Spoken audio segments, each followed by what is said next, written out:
Donc, j'appelle maintenant Jean-Marc Fichel, qui est ancien secrétaire annuel de l'Académie, et qu'on remercie pour cela, qui va nous parler de la coarctation de l'aorte sus et interrénale chez un enfant de 4 ans.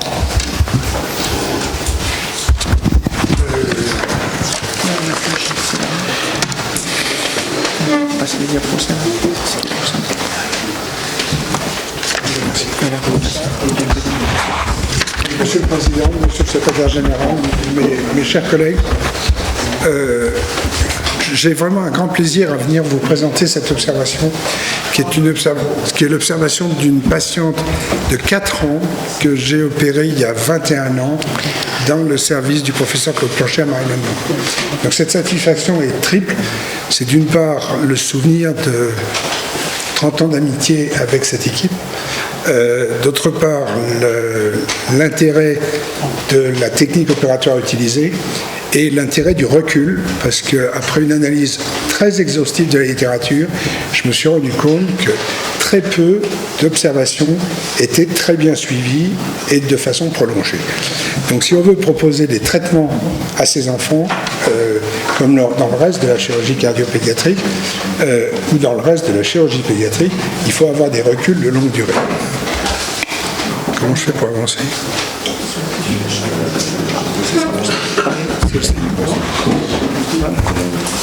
Lorsqu'on analyse la bibliographie, les coarctations de l'aorte sus, inter et sous-rénale ont commencé à être publiées entre 1950 et 1970 dans 3 grandes équipes. L'équipe de Baquet à Houston, l'équipe du Mass General Hospital qui a été ensuite publiée par le docteur Jabalet à la Mayo Clinic et l'Université de Michigan par Stanley. En France, nous n'avons eu aucun retard grâce à la qualité de travail de Jean-Paul Cachera et de Philippe Blondeau, de Blondeau et de M. Dubost, de Pivnica avec Berco, et de Jean Vess, qui, après avoir travaillé à Brousset, a travaillé à Beaujon, où nous avons eu le plaisir de le côtoyer avec M. Lacombe et avec Bernard Andréassian, qui est ici présent. Et comme on disait en début de séance, après nous, il n'y a plus grand monde. En France, il y a un chirurgien qui a pris vraiment cette activité de façon très coordonnée. C'est Xavier Barral à Saint-Étienne, qui en a une très belle expérience, qui l'a publié avec une publication qui est extrêmement bien faite. Nous vous présentons donc cette observation d'une petite fille de 4 ans et demi qui avait une hypertension artérielle systolo-diastéolique sévère, mal contrôlée par une trithérapie. À l'examen clinique, il y avait un volumineux souffle épigastrique, une hyperventriculaire gauche à l'écho et à l'écho-doppler, une sténose de l'aorte thoraco-abdominale. Une cinéangiographie a été réalisée par voie veineuse, c'était il y a 23 ans, montrant... je suis désolé. Il faut revenir en arrière. C'est juste ça. Ça peut revenir en arrière. Hop. Alors. Et ensuite, j'appuie sur. Petite flèche au-dessus. Ici. Voilà. Montrant. Non, ça c'est après. C'est pas grave, c'est une fois élargie. L'aorte thoracique, l'aorte interrénale, la réimplantation de l'artère rénale gauche, et on verra plus tard l'artère rénale droite. L'intervention a consisté en un patch d'élargissement de l'aorte cœliaque à l'aorte sous-rénale en utilisant l'iliaque primitive gauche qui a été complètement mobilisé, sectionné et réimplanté dans l'artère iliaque primitive droite. Ce patch iliaque primitive gauche refendu a été utilisé pour élargir l'aorte inter- et sus-rénale avec un temps de clampage de 32 minutes. L'artère rénale gauche a été réimplantée dans ce patch avec un temps de clampage de 12 minutes. Il persistait la sténose de l'artère mésentérique supérieure et la sténose de l'artère mésentérique supérieure.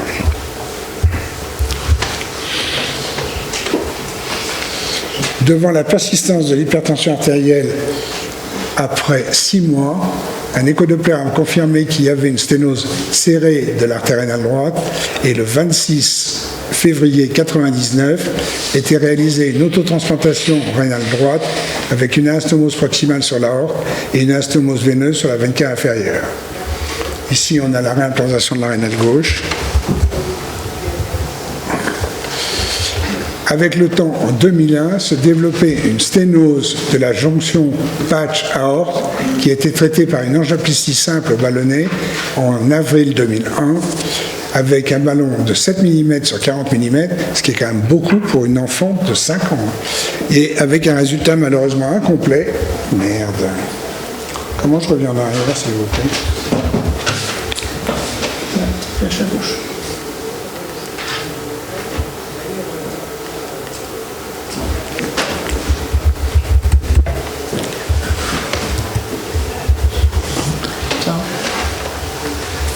Ça, c'est le tout début. Non, il faut avancer.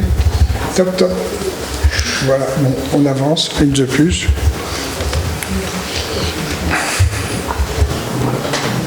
Je sais pas, il n'avance pas quand on appuie là.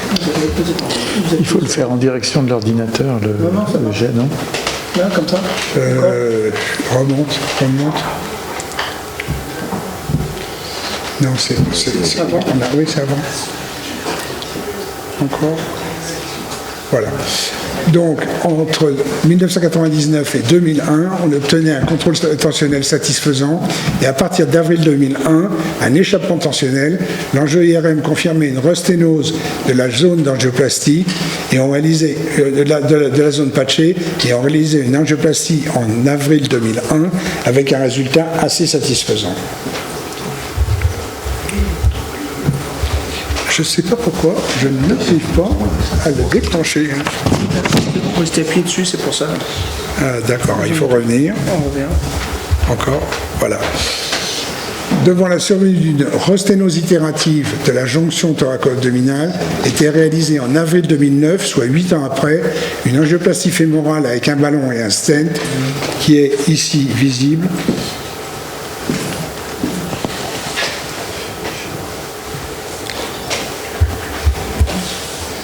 L'évolution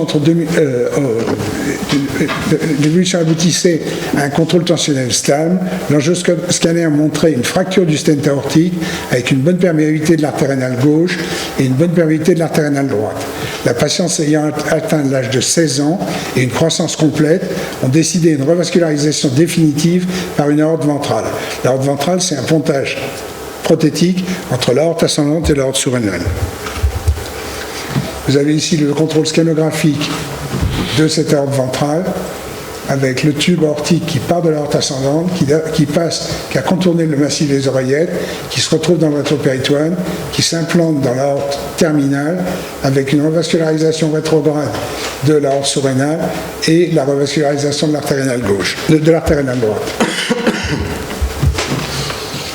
Ici, on observe la resténose de l'artère mésentérique supérieure qui a été sectionnée et réimplantée dans le tube prothétique.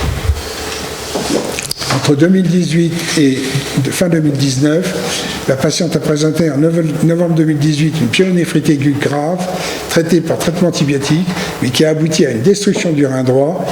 Le contrôle scanographique a montré une artère rénale droite occluse, aboutissant en mai 2019 à une néphrectomie droite.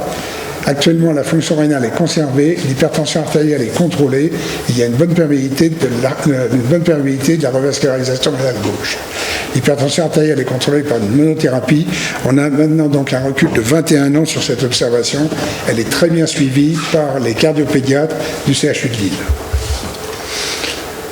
Quand on revoit la littérature sur ces lésions, les lésions anatomopathologiques des hypoplasies et des coarctations de l'aorte inter- et sous-rénale peuvent correspondre le plus souvent à une dysplasie, beaucoup moins fréquemment à une neurofibromatose de Recklinghausen ou à une maladie Takahashi.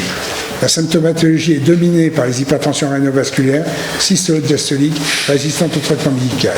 Les explorations doivent comporter un échodoppler, une cinérangiographie et un CT scan.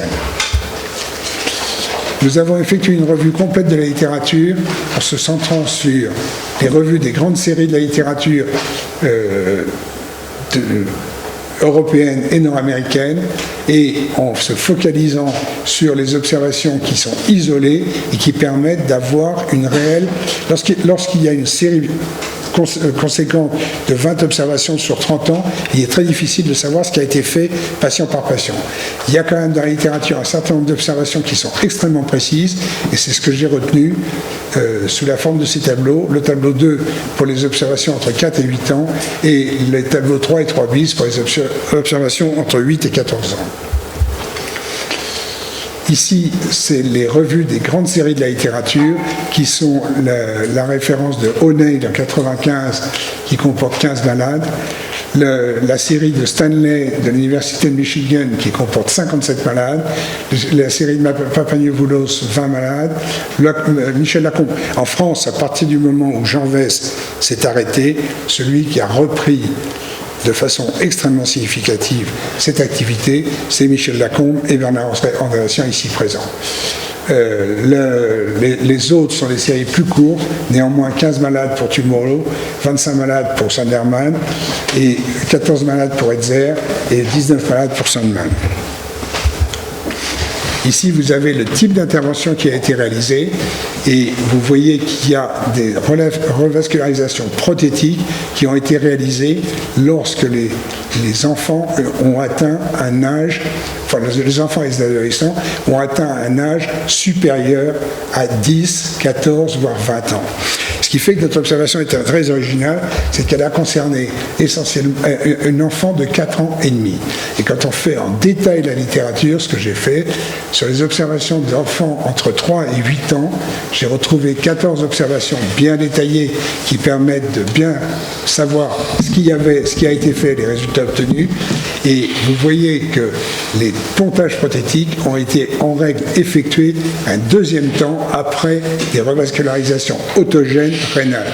Bien souvent, les patients ont été traités dans un premier temps par un pontage hépatorénal d'un côté et une réimplantation rénale gauche de l'autre côté, ou une autotransplantation rénale unie ou bilatérale, suivie 6 ans, 10 ans ou 15 ans plus tard d'une revascularisation prothétique implantée sur la aorte thoracique ou sur l'aorte ascendante. Une observation très particulière et très intelligente, c'est Slasmouskas qui a utilisé l'arcade d'Oriolan comme artère donneuse d'une double revascularisation rénale. Ces observations chez les enfants de 8 à 14 ans aboutissent, j'ai relevé, avec une analyse vraiment sérieuse, 13 plus 13, parce qu'il y a un autre tableau, il y en a 13, 26 observations qui permettent de se faire une opinion du type d'opérations qui ont été réalisées et les résultats qui ont été obtenus. En France, la principale statistique est celle de ROC, du service de chirurgie cardiovasculaire de Bordeaux, Fontan et Baudet. Les autres sont essentiellement des statistiques nord-américaines.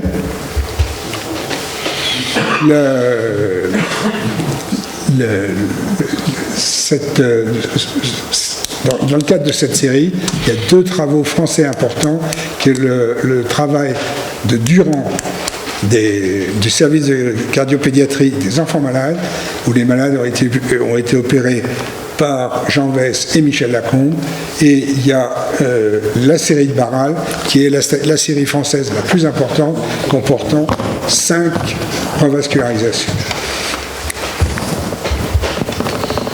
En conclusion de ce travail, je voudrais souligner que chez l'enfant de moins de 8 ans, les hypoplasies doivent être traitées par des techniques utilisant un matériel autogène.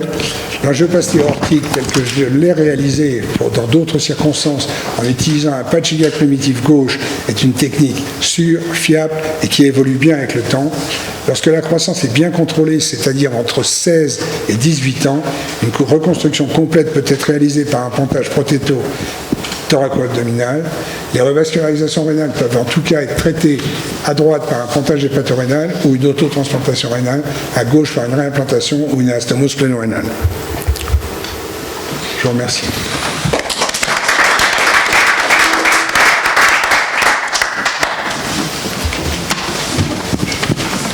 Merci pour cette observation tout à fait exceptionnelle. Et donc, est-ce que vous avez des questions ?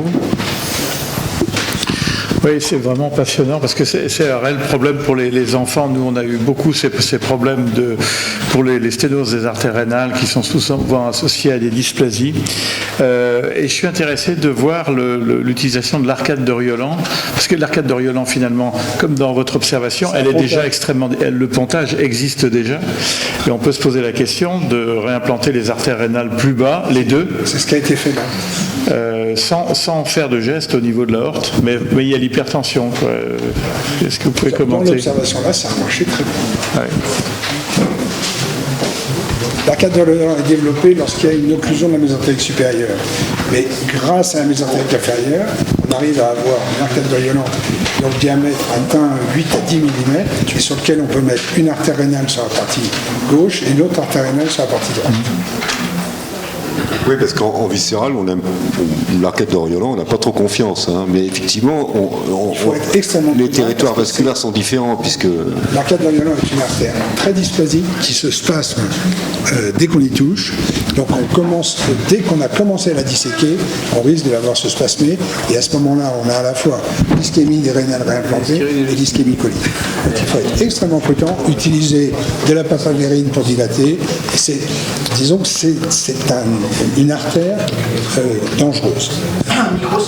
Mais on conçoit qu'elle se développe en cas de sténose de l'artère mésentérique supérieure, parce que c'est elle à ce moment-là qui assure la totalité de la vascularisation. Est-ce que... Le fait d'implanter en latéral les rénales dans cette artère ne diminue ni le débit dans la rénale, ni le débit dans l'artère. Parce que c'est des résistances. Les rénales sont des résistances périphériques faibles. Alors que l'arcade de Riolan est un territoire à résistance périphérique élevée. Le côlon est à résistance périphérique élevée. Oui, Gérard Benoît. Oui, très belle observation. Tu as fait quoi comme réimplantation urétérale à droite? Tu as réimplanté ou tu as gardé l'urtère? Alors, quand je fais une autotransplantation rénale, je ne touche pas l'urtère. Je mobilise complètement le rein. Je mobilise complètement le rein. Je suis d'accord avec cela. Et la deuxième question, tu n'as pas été tenté de prendre des hypogastriques pour réimplanter ton artère rénale? C'est faisable, mais moi j'ai toujours été déçu par l'hypogastrique parce qu'on aboutit à un greffon qui fait 4 cm de long au maximum. Et c'est pas forcément suffisant dans ce genre de truc.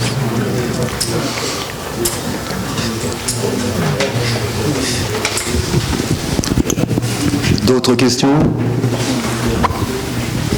Eh bien, écoute, merci beaucoup et bravo.